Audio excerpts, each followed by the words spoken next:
All right, guys, welcome back. JP here, joined by Artosis. You've been over on the mainstream. I got to know, how are those? How's Grubby doing over there? Is this his first time casting? He's doing a great job, man. Really smart guy, really well spoken, and exactly. You know better than me, man. He is handsome. He is. He is. Have you seen Cassandra? I mean, that's probably why. Their hands. I can't wait, man. I'm gonna kidnap one of their babies, man. Okay, you kidnap them.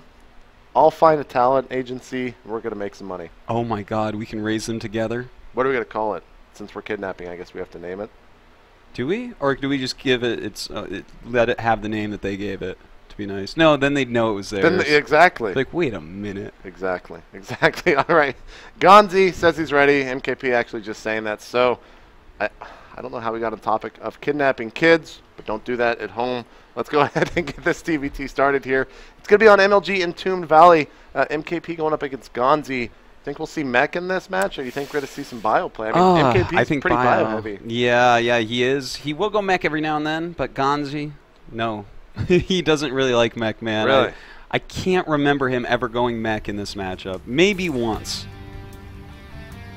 So, up here in the top right-hand corner, it is none other than Prime's best player, maybe one of the best players right now in StarCraft 2. It is Marineking as the Red Terran. And down here in the bottom right, we have a Terran that is extremely underrated but continues to perform every time he goes to an MLG. It is Complexity Ganzi.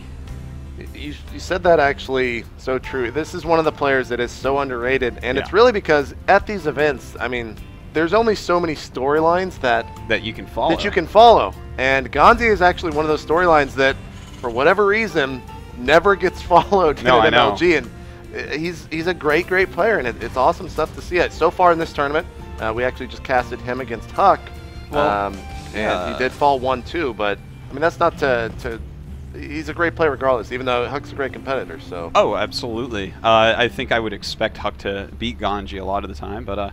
Well, I guess that we're going to have to pause it just for a second and figure out what's going on. But to go back to what you were saying about how, yeah, this guy is really underrated. He's a macro Terran, just kind of a standard one.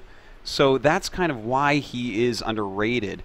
And I mean, did you ever read Choose Your Own Adventure books, JP? Of course. Okay, so it's like, if you have a Choose Your Own Adventure book, and the first chapter is, right, it's like, well, here you are, JP, and you're walking down the street. To the right is a magician. To the left is an alien. Okay. And in front of you, it's your school. Which one do you want to go to? Magician. Okay, see, the magician, that's Marineking. Okay. The alien, that might be MVP. But you know what your school is? It's standard. Just like Ganzi. So that's why his storyline doesn't get followed.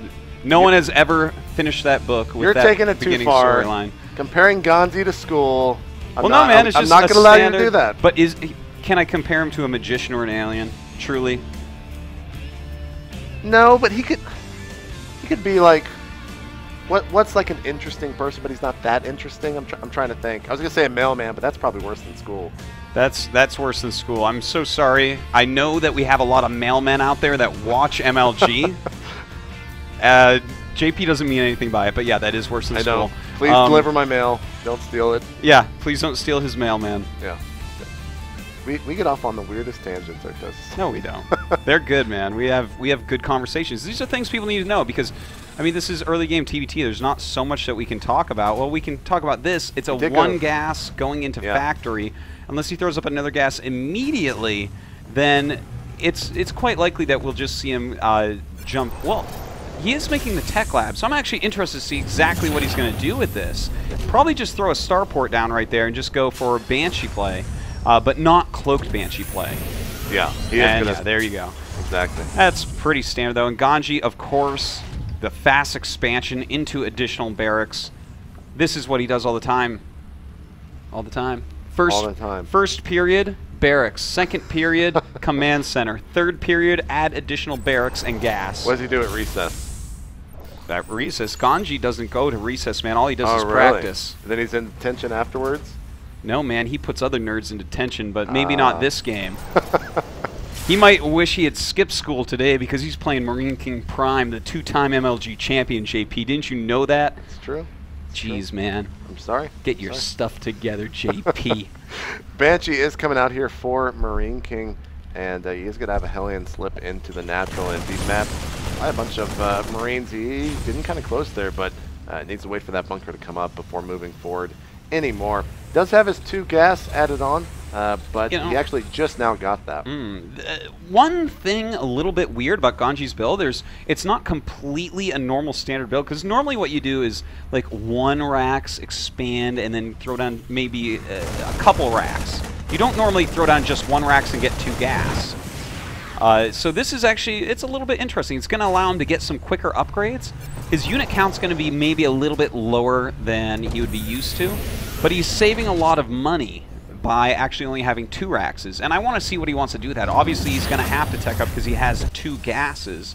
Right. But this it's a cool little change, actually, to the standard of the matchup. So there is the factory coming down. Here's the Banshee actually riding straight into the natural. Not going to see anything but that Baron Command Center. He's going into the main now. There are some Marines still out there, but, you know, most of the time Banshees can kind of nullify a small pack of Marines like that, especially without Stim doing the old scoot and shoot like we're seeing right here. So this Banshee will be effective. We'll just have to see how effective it's going to be. Yeah, I mean, unstimmed Marines without Stim against a Banshee, it's like a lion versus a pack of hyenas. It's just not going to go very well. They want to clean up that Banshee, if possible, if it's damaged enough.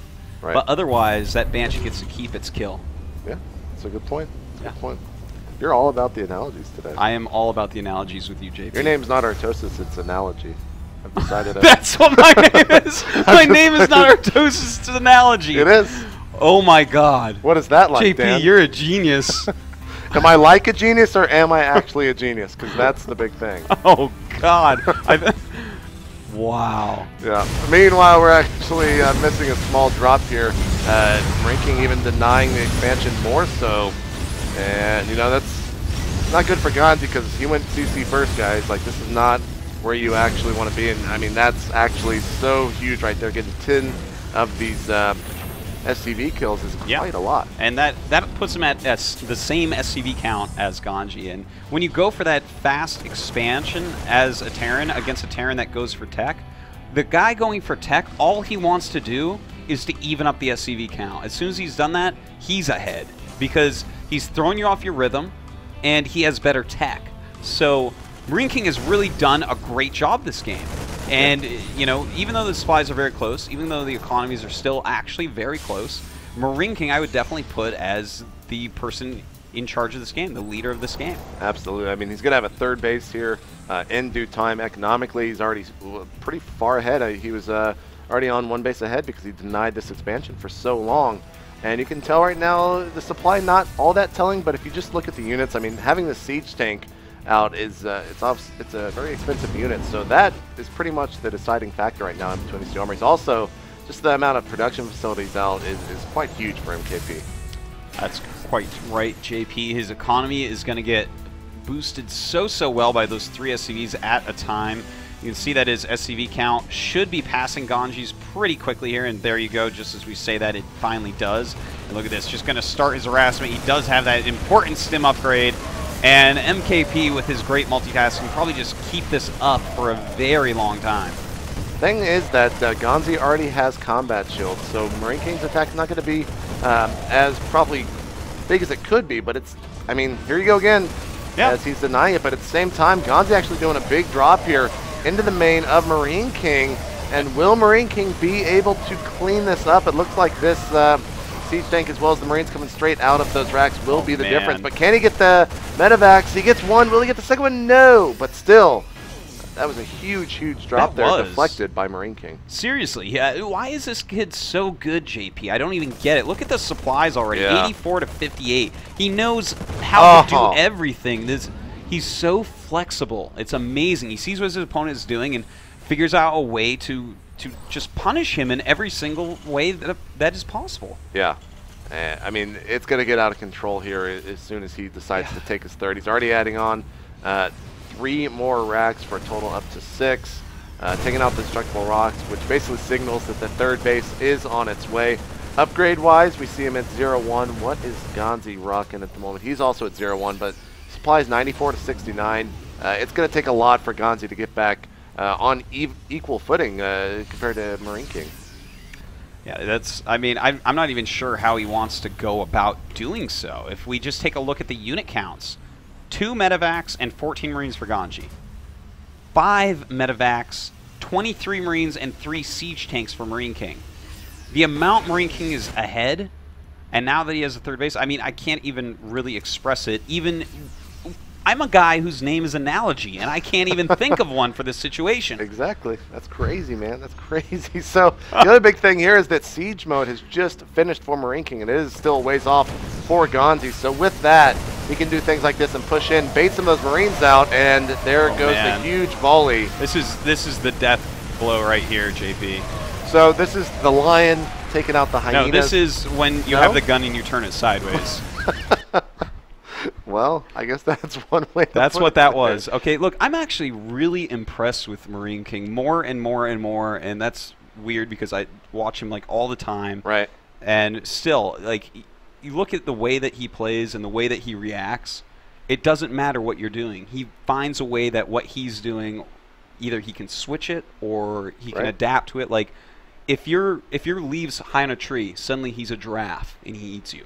Okay, he's like an animal. If you're a wildebeest trying to drink out of a river, he's suddenly a crocodile that jumps up and spins you around and pulls you in. Puts you in the death roll. If you're a seal in the ocean, he's a great white that comes up from underneath. It's amazing the things that this guy does. Yeah. It's crazy. He's like Morph from the X-Men. Or did you ever read Animorphs? That's what I think. You never read that? No, that came after my generation. I'm a little bit older than you. Oh, yeah, you're like It was 40s. like, no, I'm in my 40s. Yeah. I forgot you're an old man. Well, Analogy is a really old name. You should know that. There's That's like true. no kids your age named Analogy. I mean, Artosis is a pretty old name, too, though. That's true.